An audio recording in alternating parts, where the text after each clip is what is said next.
सबको प्रणाम। राम राम। गरीब किसान पर सरकार और भगवान का कहर रुकने का नाम नहीं ले रहा है। आज हमारे देश की स्थिति बद से बदतर होती जा रही है। चुनाव जीतने के लिए सारे हथकंडे अपनाए जा रहे हैं। नौकरी के लिए फॉर्म निकाले जाते हैं, बच्चों से फॉर्म भरवाए जाते हैं, फिर पेपर लीक कर दिए जाते हैं।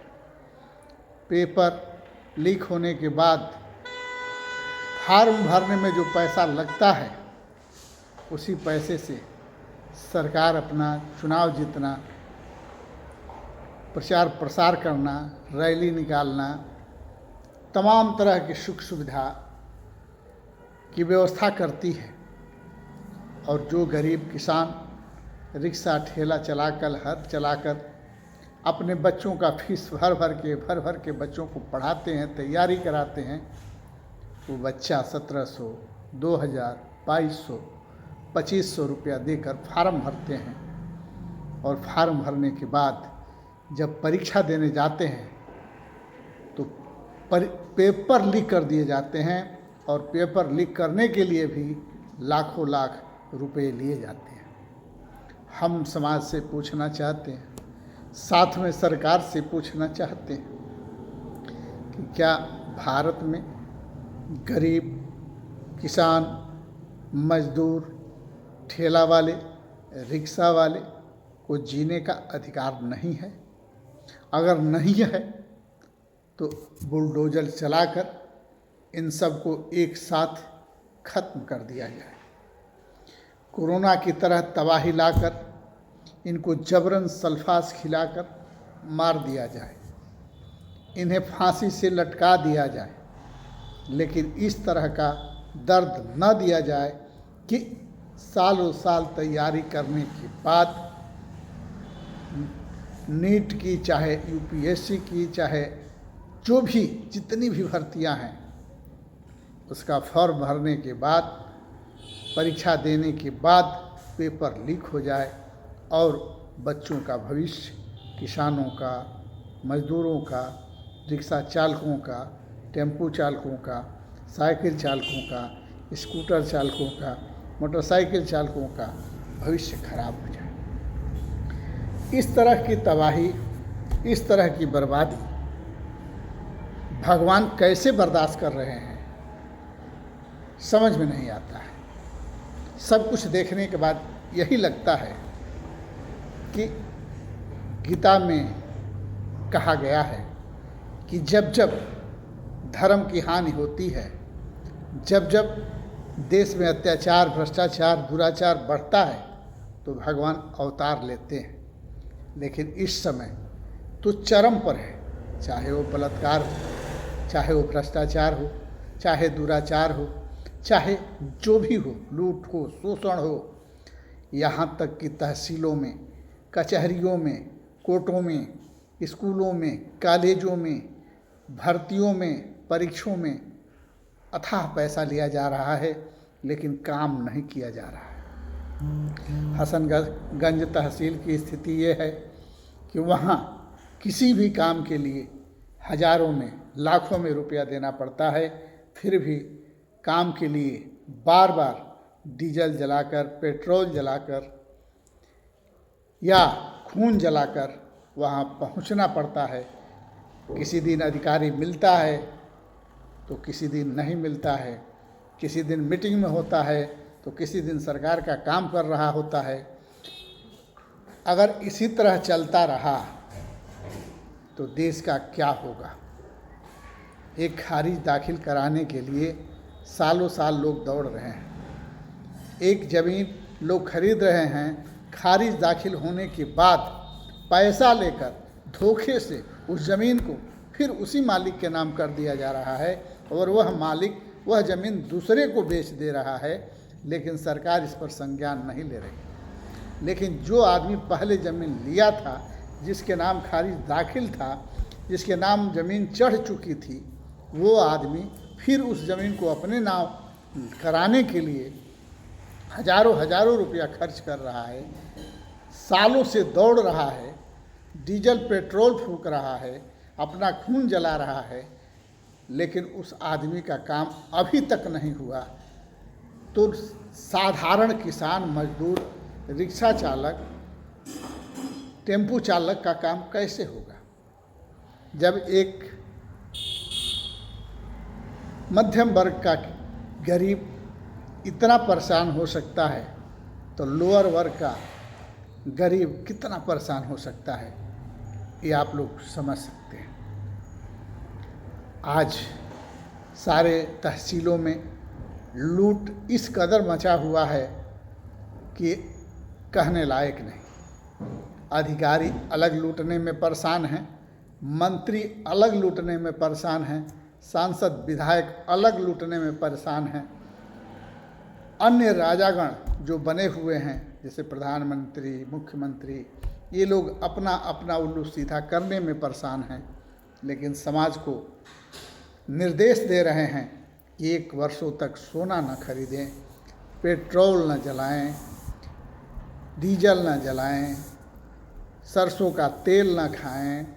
इतनी महंगाई करने के बाद भी अभी सरकार को चैन नहीं मिला, तो सरकार ने इस पर रोक लगाने लगा देश हित में, कि अगर ये आप काम करते हैं तो आप देश हित में काम कर रहे हैं, नहीं तो आप देशद्रोही हैं, गद्दार हैं।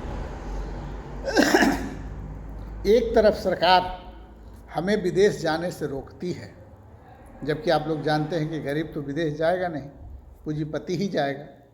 लेकिन एक तरफ सरकार खुद विदेश का दौरा करती है, एक तरफ पेट्रोल डीजल बचाने का हम लोगों से आग्रह करती है, और दूसरी तरफ 100 गाड़ियों का काफिला लेकर अपना चुनाव प्रचार करती है।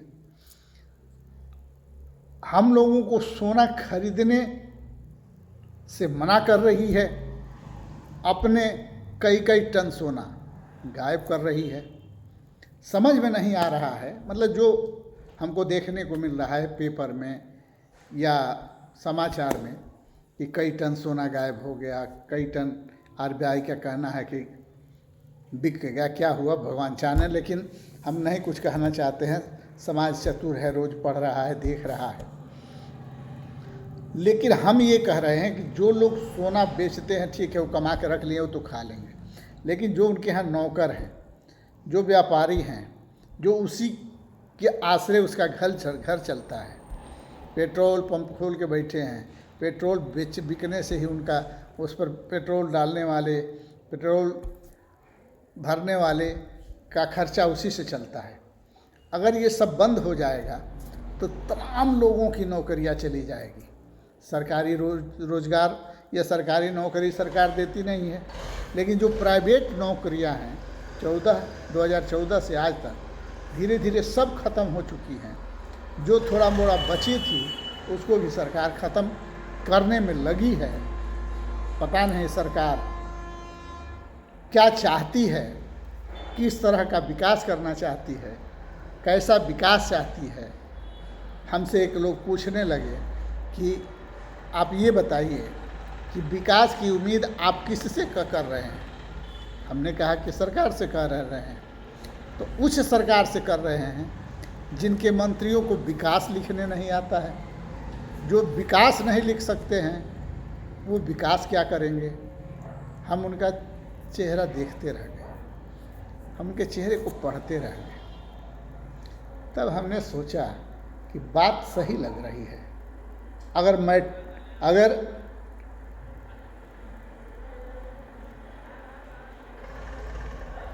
इंटर करके 12वीं किया जा सकता है और 70 प्रदेशों में सरकार बनाया जा सकता है और बहुत बातें हैं,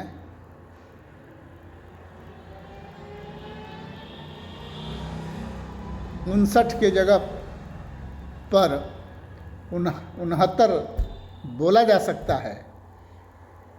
तो विकास इसी के आधार पर किया जा सकता है। सरकार हम लोगों ने बनाया बड़ी खुशी से, बड़ी सपने थे। सरकार जब बदलेगी, कांग्रेस जब जाएगी तो देश में बाहर आएगा। 30 रुपया शायद डीजल मिलेगा, 35 रुपया पेट्रोल मिलेगा, मिट्टी तेल घर घर बहता रहेगा, खाने के लिए पूछना नहीं, 56 भोग भोजन करने को मिलेगा। महंगाई तो होगी ही नहीं, इतनी सस्ती गाड़ियां होगी कि सबके घर में 4 चक्का होगा। मोटरसाइकिल तो कोई पूछेगा नहीं, फ्री में। लेकिन क्या मिला? गाड़ियों के दाम चौगुने हो गए, मोटरसाइकिल के दाम चौगुने हो गए, तेल के दाम चौगुने हो गए, सारे वस्तुओं के दाम चौगुने हो गए। फिर भी हमारी सरकार जीत रही है, हम लोग जीत रहे हैं। लोग हमें अंधभक्त कह रहे हैं, लेकिन जो अंधभक्त कह रहे हैं उनसे हम पूछना चाहते हैं कि कुछ तो है सरकार में, जो तुम अंधभक्तों को रोज़ खरी खोटी सुनाते हो, फिर भी हमारी सरकार बन जाती है। आप हमारे सरकार के विषय में कुछ मत बोलिए। हमारी सरकार हमेशा रहेगी और हमेशा बनती रहेगी। यह कलयुग है। देश के लिए, समाज के लिए जो सोचेगा, सत्य बोलेगा, लोगों की सहायता करेगा, वो चुनाव में उसको टिकट नहीं मिलेगा। उसे टिकट मिलेगा ही नहीं। अगर मिलेगा भी तो वो जीतेगा ही नहीं, और जीतेगा नहीं तो सरकार उसकी बनेगी नहीं। तो जिसकी लाठी उसकी भैंस, जिसकी लाठी उसकी भैंस। रामचंद्र कह गए सिया से, अयोध्या वाले, रामचंद्र कह गए सिया से, एक दिन कलयुग आएगा और हंस चुनेगा दाना धुनका, और कौआ मोती खाएगा। बात बात में मात पिता को बेटा आंख दिखाएगा, और जिसके हाथ में होगी लाठी भैंस वही ले जाएगा। तो आज की हमारी सरकार वही सरकार है जिसके हाथ में लाठी है, भैंस वही ले जा रहा है, कौआ मोती खा रहा है। सब कुछ उल्टा हो रहा है। फिर भी हम महान हैं, फिर भी हम विकास की बात करते हैं, फिर भी हम हिंदू राष्ट्र की बात करते हैं, और हम सब, हमारे सब भक्त मान भी जाते हैं, विश्वास भी कर लेते हैं हमारी बातों पर। जबकि जानते हैं कि 2014 से आज तक जो वादे हम लोग किए कभी पूरा नहीं किए, फिर भी हमारे भक्त हमारी बातों पर विश्वास करते हैं, हमें वोट देते हैं, हमारी सरकार बनाते हैं। हम ऐसे भक्तों को बार बार प्रणाम करता हूँ, ऐसे भक्तों को चरणों की धूल माथे से लगाता हूँ। इन्हें भगवान से भी बड़ा तगमा से सम्मानित करता हूँ। जय हिंद, जय भारत, जय सर्व समाज।